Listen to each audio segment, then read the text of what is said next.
said race.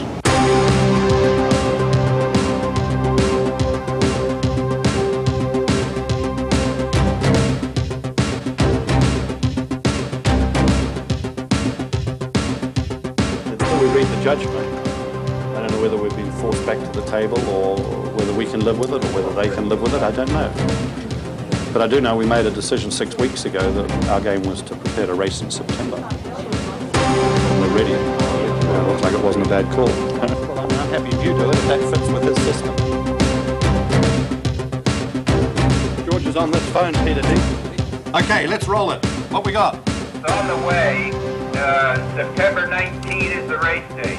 Oh, well, we won that one.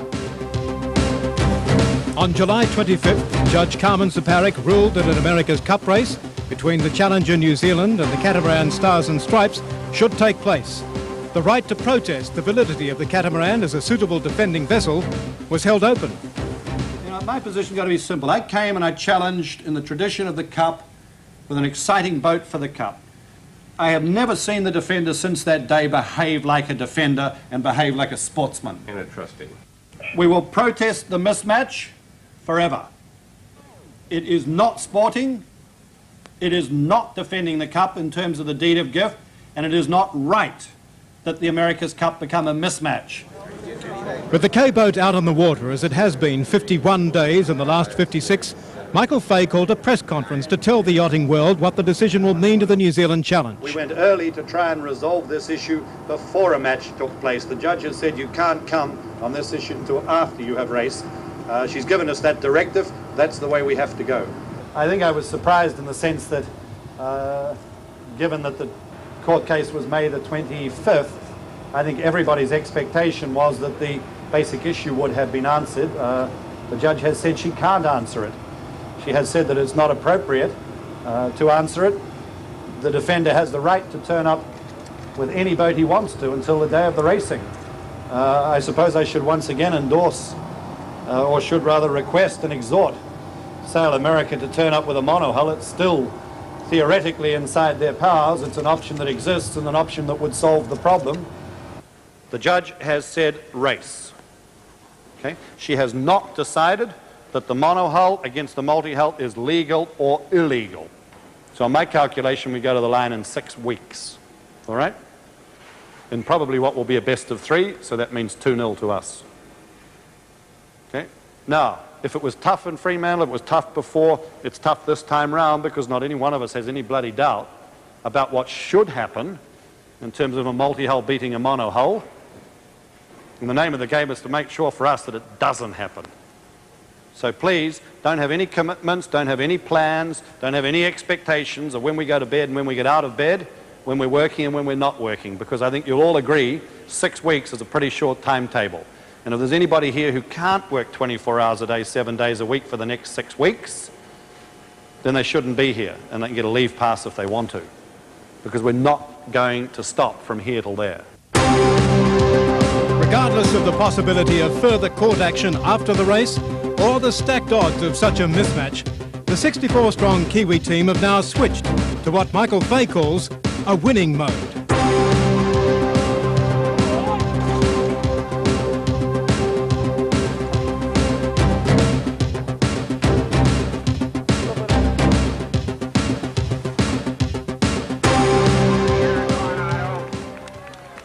Making her home for the 59-member challenge. The full New Zealand crew have now been in San Diego since May 22nd. In that time, they've become part of the community. In fact, welcomed by a community that originally the Kiwi squad believed would be antagonistic.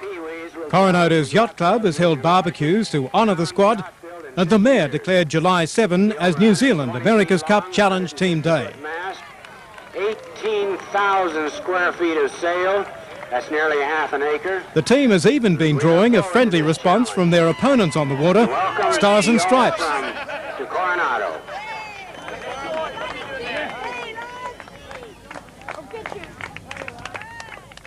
On base, the New Zealand team has been working up to 17 hours a day, 7 days a week, as they kept up the pace to bring their deep-keeled sloop into racing mode. This has included making the world's biggest racing yacht mainsail. The giant sail, cut specially for a new longer boom, has taken 8 sailmakers 6 weeks to make in the 12,000 square foot sail loft. So we're starting with this jib top. Right. We're going to sheet mainly to this point up here, which is about 5 metres up. The concept designer behind New Zealand's sail plan is Tom Schnackenberg, who says when you build this type of sail, you can't afford a single error. In line, stop it from flapping. Well, the main problem is the obvious one. If you make a mistake, you know, then it's really, really hurts the whole campaign. You know, it takes 800 hours to make a mainsail, and so, you know, you can make a little mistake at the design level or somewhere, you know, early on in the sail, and you could conceivably waste 800 hours and $80,000. Over the course of the Challenge campaign, 20 of the world's biggest racing sails, totalling 100,000 square feet, will have been built. Meantime, KZ1, already the biggest yacht to challenge for the Cup in more than 50 years, has grown another 9 feet. Shore crew worked overnight, some ending a 28-hour straight shift to attach a longer bowsprit. What are you going to do with this? Just pull up a little. Push. Yeah, okay. Beautiful. A new 150-foot carbon fibre mast also arrived in San Diego. The new spar is lighter and stronger, and it came with the most sophisticated strain gauge system of any mast built in the world to carefully monitor the 45-ton load sometimes experienced. Before the mast could be stepped, each gauge had to be calibrated and then connected to the main computer, the operation consuming an extraordinary length of wire. We've got just on 10 kilometres at the moment. I think we're about 10 metres under 10 kilometres. I couldn't quite get the extra 10 in there just to round it off. After 8 days of wiring and preparation, the 15-storey spar went into the K-boat. Experience from the first mast showed the need to be able to monitor much more precisely the type of loads the huge rig was under.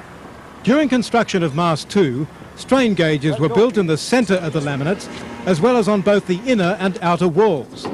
A total of 160 were used, and the Challenge became the biggest client for strain gauges of any New Zealand company. She's in.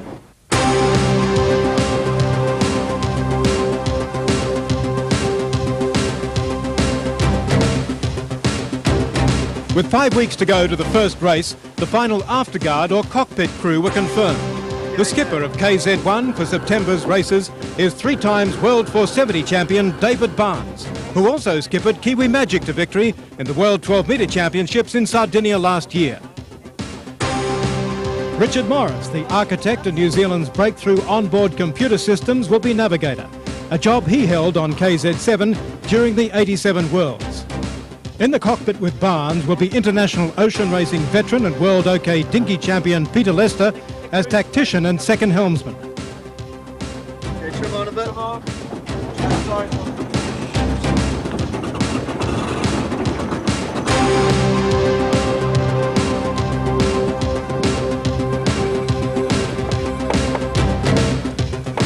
On the water, priority is now shifted to full race training, consolidating the strengths of the big boat. Both the Kiwis and Stars and Stripes have full-time spy teams shadowing each other, accurately measuring yachts' performances and looking for weaknesses.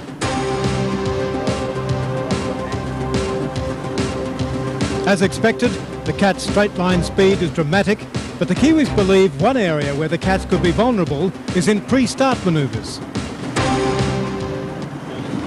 Yeah, we've been spending quite a lot of time with pre-start manoeuvres, you know, like time on distance and tacks and jives and things like that as to how long it takes to do a circle and that sort of thing.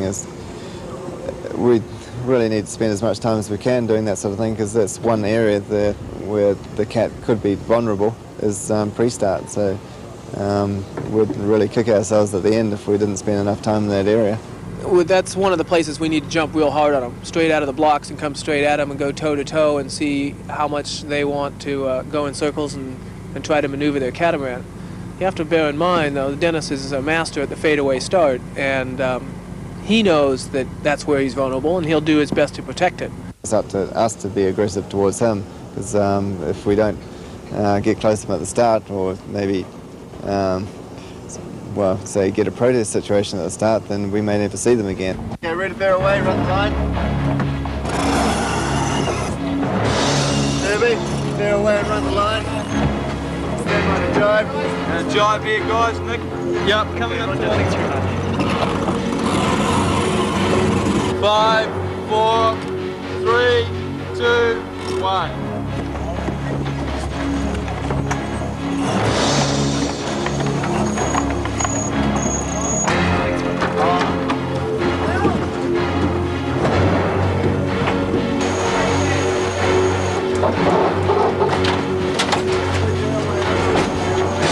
While the K-boat is undisputably the fastest monohull in the world, the New Zealand afterguard is pragmatic about the potential outcome when the big boat lines up against the catamaran.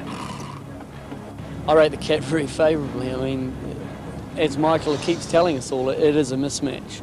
We knew that the contest could end up like this for the sailors. I mean, it's going to go on after we've finished here. And so we were pretty, you're prepared for this sort of deal.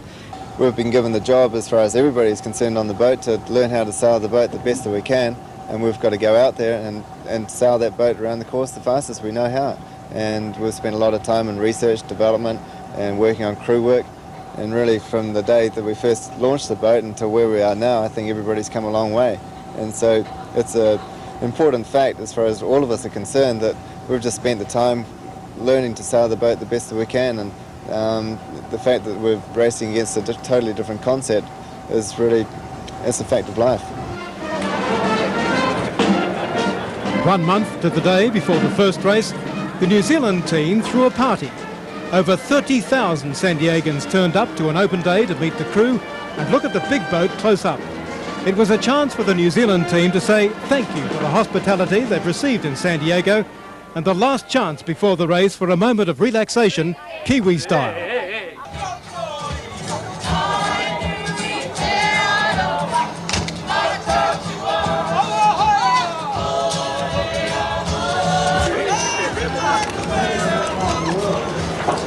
With a keel unveiled for the first time, the big boat was lowered into the water and the locals liked what they saw. It's very impressive. It's beautiful. Competitively speaking, it's got to be a mean machine. And, we had to come and see a beautiful boat. Being a United States citizen, my heart is, I think, with the America's group, but I really admire you guys a lot. I think there's two different types of boats here completely, and it's like racing a stock car versus an Indy 500 car, and when you have that situation, it doesn't make for a race that's always equal. Sounds like the deck's stacked against you. Is that accurate? That's the way the papers are playing it. I think that was a cheap shot, really, going in with the catamaran. Judge Saparik has made the 1988 America's Cup official. Regardless of the odds and protests to come, the New Zealand crew are on the final countdown for the job they came here to do. Race for the Cup.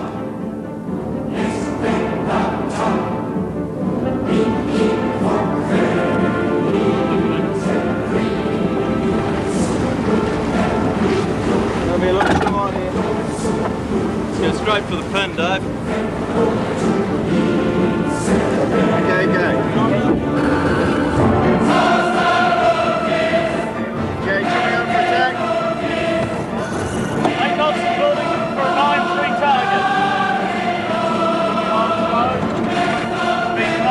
Building slow, looking for a 9-9 target.